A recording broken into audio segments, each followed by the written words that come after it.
Yang pertama tentu adalah skill analisa dan skill pengambilan keputusan yang tepat. Karena tanpa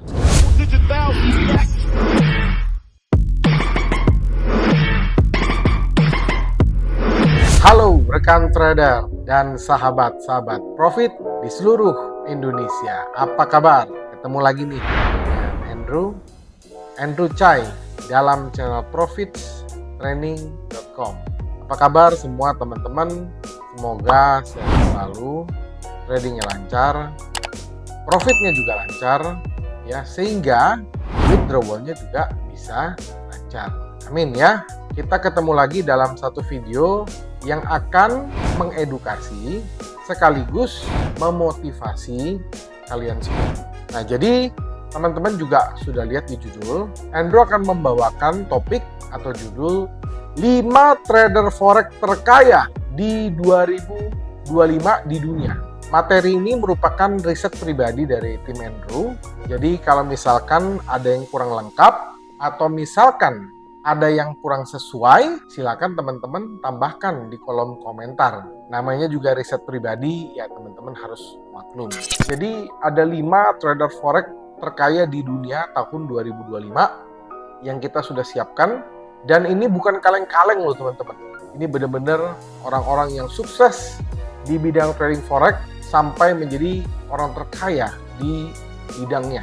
Karena kan masih banyak nih orang yang skeptis tentang industri forex trading. Mereka menganggap pekerjaan forex trader itu atau forex trading itu adalah pekerjaan seperti main-main atau tidak serius. Padahal Andrew sudah memberikan banyak sekali contoh baik di Indonesia maupun di luar negeri. Profesi menjadi seorang trader forex itu adalah profesi yang serius, dan apalagi di luar negeri, profesi trader itu adalah profesi yang istilahnya itu bergengsi sekali. Jadi bukan profesi sembarangan. Karena menjadi seorang trader forex itu hanya cuma punya modal, tapi mereka harus memiliki sebuah skill. Apa skill yang dibutuhkan seorang trader forex? Yang pertama tentu adalah skill analisa dan skill pengambilan keputusan yang tepat. Karena tanpa skill analisa dan pengambilan keputusan, maka dia tidak akan bisa menjadi seorang trader forex. Banyak sekali faktor-faktor yang dibutuhkan untuk menjadi seorang trader forex. Jadi jangan anggap profesi trader forex itu adalah profesi yang mudah atau ringan. Walaupun memang masih banyak ya oknum-oknum yang menjelma atau seakan-akan dia adalah trader forex yang dia melakukan scamming atau penipuan ya, padahal dia bukan seorang trader forex. Alias ada saja oknum-oknum yang memanfaatkan profesi sebagai trader forex untuk ya mungkin untuk buka kelas, mungkin untuk titip dana dan sebagainya. Kalau real trader itu sudah pasti income utamanya itu adalah dari portofolio mereka. Mereka benar-benar trading, mereka benar-benar transaksi, dan itulah yang menjadi sumber income utama dari seorang trader forex. Bukan dari buka kelas, bukan dari titip dana, atau bukan dari hal-hal yang lain. Walaupun itu boleh-boleh saja. Seorang trader forex dia buka kelas boleh. Seorang trader forex dia membuka sebagai jasa copy trading itu boleh. Hanya penghasilan utamanya haruslah dari portofolio trading mereka, bukan yang lain. Oke ya, paham ya? Itu yang Andrew maksud dengan real trader forex. Tentunya kalau Andrew sudah bahas 5 trader forex terkaya di dunia 2025, ini adalah trader forex yang real, bukan yang abal-abal atau bukan oknum. Karena ini kelasnya kelas dunia, teman-teman. Dan sekali lagi ini merupakan kisah inspiratif trader forex terkaya di dunia dan perjalanan mereka itu menuju kesuksesan finansial. Andrew akan bahas di sini strategi dan keahlian yang mengubah hidup mereka juga Andrew akan bahas, walaupun tidak detail ya. Andrew akan bahas sebagai istilahnya kulitnya ya. Karena kalau dalamnya tentunya akan sangat panjang. Teman-teman harus pelajari biografinya dari orang-orang di bawah ini. Baik, Andrew langsung mulai aja. Yang pertama, George Soros, raja spekulasi mata uang. Siapa yang nggak kenal George Soros? Jadi awal karirnya ini adalah lahir di Hungaria dan pindah ke Inggris. Dan Andrew ingat sekali ya, waktu kejadian 1998, market Asia konon ini dikalahkan oleh George Soros. Alias ya, kita ingat waktu 98 Asia rontok, ya di balik kerugian pasti ada orang yang mengambil keuntungan. Salah satunya itu adalah George Soros. Ya, cerita detailnya teman-teman bisa searching, teman-teman bisa Google sendiri, itu ada semua. Dan George Soros ini mendirikan hedge fund, ya, quantum fund, ya, dan ini sangat-sangat legendaris sejak 1970. Teman-teman yang nonton udah lahir tuh. Kalau Andrew jujur 1970 belum lahir, ya. Dan pada saat Black Wednesday ini George Soros meraup 1 miliar US dollar dari devaluasi pound sterling 1992. Jadi pada saat Black Wednesday dia mendapatkan profit ya 1 miliar ya US dollar, bukan 1 juta, 1 miliar US dollar ya dari pound sterling 1992. Jadi pada saat waktu itu dia sudah bisa mendapatkan profit 1992, tapi yang nonton video ini jangan-jangan belum lahir 1992 ya. Nah, jadi kita tahu bagaimana legendarisnya dari seorang George Soros. Kita nggak perlu ragukan lagi. Ya maklum, beda generasi. Andrew 1992 sudah lahir, tapi tentunya belum mengenal forex. Ya, begitu ya teman-teman ya. Lalu yang kedua, ada seorang yang bernama Paul Tudor Jones. Ya, jadi dia dikenal sebagai orang yang memprediksi crash pasar. Ingat ya, di setiap kejatuhan ekonomi, di setiap ya kerontokan ekonomi, pasti ada pihak yang bisa mengambil keuntungan. Dan teman-teman ingat bahwa pasar di forex adalah pasar yang bisa kita transaksikan dua arah. Kita bisa, ketika harga menguat kita bisa beli, lalu ketika harganya di atas kita jual. Tapi ketika harganya akan turun atau ketika harganya akan crash, kita bisa mengambil opsi sell. Lalu ketika harganya berada di bawah, baru kita melakukan close buy. Ini merupakan salah satu nilai plus dibandingkan dengan instrumen lain, di mana kalau kita bicara tentang pasar saham, ya itu hanya ada satu opsi saja, yaitu one way, ya artinya kita hanya berharap dengan harga naik baru kita bisa mengambilkan keuntungan. Sementara kalau di futures, di forex kita bisa dua arah, kita bisa buy, kita bisa sell, tergantung harganya mau kemana. Oke? Nah, kalian dari Paul Tudor Jones ini adalah trading makro global dan manajemen risiko yang sangat-sangat baik. Dan prestasi dari Paul Tudor Jones ini adalah memprediksi crash pasar 1987. Sekali lagi, dia sudah profit 100 juta pada tahun 1987. Teman-teman tahun itu sudah lahir belum? Kalau teman-teman belum lahir, teman-teman bayangkan, dia sudah profit 100 juta US dollar. Bayangkan sendiri ya. Lalu apa strategi yang dipakai? Strateginya adalah analisis teknikal dan fundamental yang sangat-sangat tajam.